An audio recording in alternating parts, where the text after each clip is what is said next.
નમસ્કાર દોસ્તો, હું પ્રોફેસર પ્રયત્કર કાનાડિયા. આજે હું વાત કરીશ શબ્દકોશ. શબ્દકોશમાં પણ ખાસ કરીને આપણે વાત કરીશું ભગવદ્ ગોમંડળ.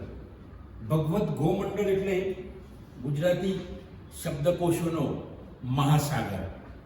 મિત્રો, ભગવતસિંહ મહારાજા ગોંડલના રાજાએ આની શરૂઆત થોડાક શબ્દોથી કરેલી અને એમાં 2 લાખ ઉપર શબ્દો અત્યારે હાલ એના અર્થોને આપેલા છે. ભગવદ્ ગોમંડળ એટલે એક જાતનો વિશ્વકોશ કહીએ તો કંઈ અતિશયોક્તિ ના કહેવાય, કારણ કે ભગવદ્ ગોમંડળની અંદર એટલા બધા શબ્દોના અર્થ, શબ્દોની વિગતે માહિતી આપેલી છે કે આપણે એ એક વિશ્વકોશ, ગુજરાતી વિશ્વકોશની ગરજ સારશે એવું લાગશે. મિત્રો, મહારાજા 11 કરતાં પણ વધુ ડિગ્રીઓ ધરાવતા હતા એ વખતે, અને એમને આ વિચાર આવવો, એ વિચારને પણ હું વંદન કરું છું, કારણ કે ગુજરાતી ભાષામાં આટલો મહાસાગર શબ્દોનો આપવો એ માટે ભગવતસિંહ મહારાજાને ધન્યવાદને નહીં, ખૂબ ધન્યવાદને પાત્ર છે. કારણ કે ગુજરાતી ભાષાને જીવિત રાખવા માટે આ ભગવદ્ ગોમંડળ એક શ્રેષ્ઠ પ્રકારનો શબ્દકોશ છે. મિત્રો, ભગવતસિંહ મહારાજાએ શરૂઆત કરી અને શબ્દો જુદી જુદી જગ્યાએથી વીણવાનું કામ શરૂ કરાવ્યું. મિત્રો, અહીં તમે જોશો તો માત્ર શબ્દનો અર્થ છે એવું નથી, પણ શબ્દનો અર્થ તો ખરો, એની શબ્દનો અર્થ એ સિવાય આપણે જોઈશું તો એનો ભૂતકાળ, ભૂતપૂર્વ, એબ્સોલ્યુશન, કાલગ્રસ્ત થયેલો એ શબ્દ ક્યાંથી ઉતરી આવે છે, કઈ ભાષામાંથી શબ્દ ઉતરી આવે છે, એની પણ સુંદર રીતે રજૂઆત કરવામાં આવી છે. ત્યારબાદ આપણે વાત કરીશું તો આ શબ્દ ક્રિયાપદ છે, નામ છે, તો એના વિશેની પણ સરસ માહિતી ડીપમાં આપવામાં આવેલી છે. એ સિવાય એક શબ્દ, ફોર એક્ઝામ્પલ આપણે કહીએ કે સાબરમતી નદી, તો સાબરમતી નદીનો માત્ર અર્થ નથી, પણ આ સાબરમતી નદી ક્યાંથી નીકળીને ક્યાં જાય છે, વચ્ચે કયા યાત્રાધામો આ નદીના કિનારે આવે છે, આ બધી વિગતે માહિતી આમાં આપવામાં આવેલી છે. મિત્રો, તમે જોશો, કદાચ જો તમે વિશ્વકોશ અને ભગવદ્ ગોમંડળની સરખામણી કરો તો ઘણું બધું મળતું આવશે. દરેક શબ્દ, જ્યાં કોઈ પણ શબ્દ જે તમે એવું કલ્પના કરો કે આવો ગુજરાતીમાં શબ્દ છે તેનો અર્થ મળી જશે.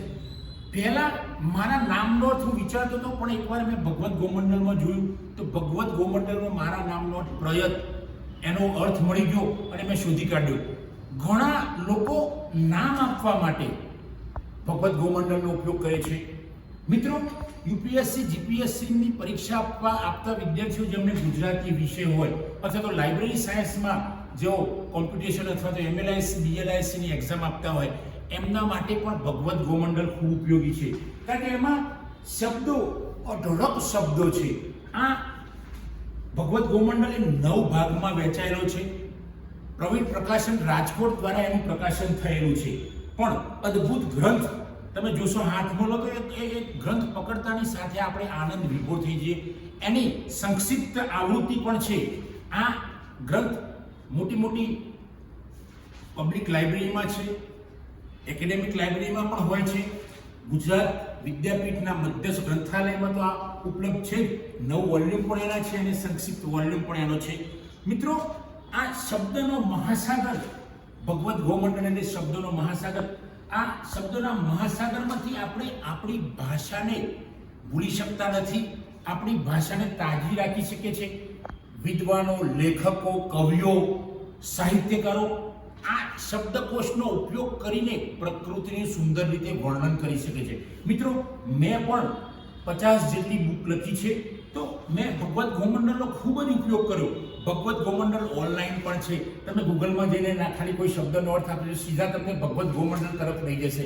અને આ લખાણમાં મારા 50 પુસ્તકો મેં લખ્યા છે, એમાંથી જે મેં લખ્યા છે પુસ્તકોમાં ભગવદ્ ગોમંડળનો ઘણી જગ્યાએ ઉપયોગ કર્યો છે.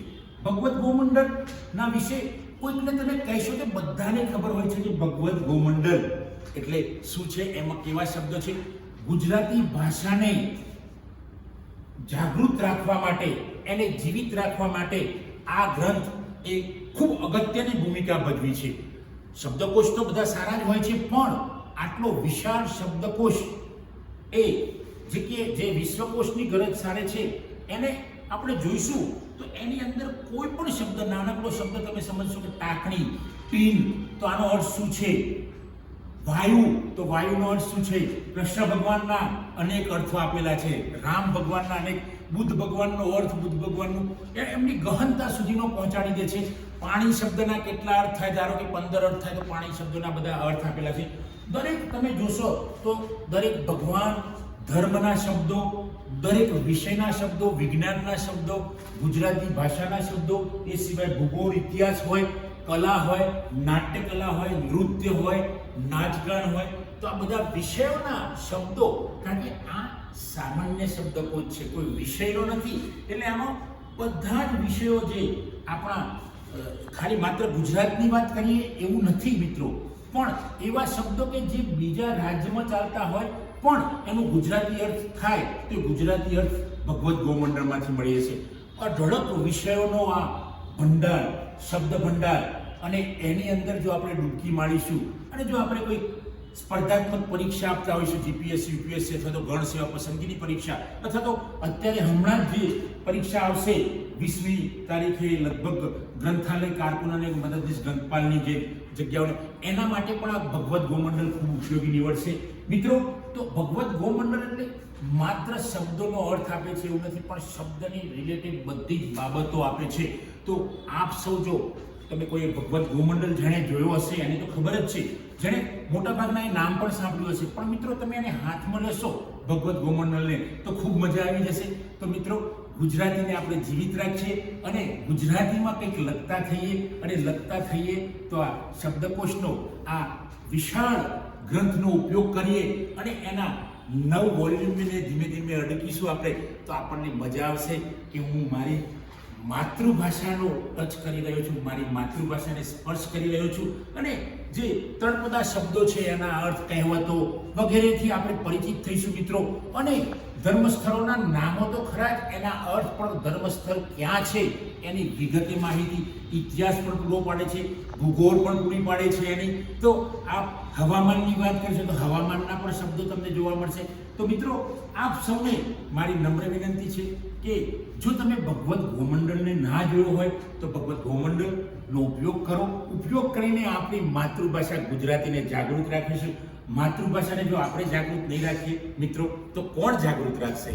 કારણ કે ગુજરાતી તો એટલી મીઠી ભાષા છે, કારણ કે ગુજરાતી તો વિદેશોમાં પહોંચી ગયા છે, અને આ પહોંચવામાં એક થોડો મોટો ફાળો હોય તો ભગવદ્ ગોમંડળનો છે. કારણ કે ગુજરાતી ભાષાને વ્યવસ્થિત બનાવવામાં પણ ભગવદ્ ગોમંડળનો ખૂબ ફાળો છે મિત્રો.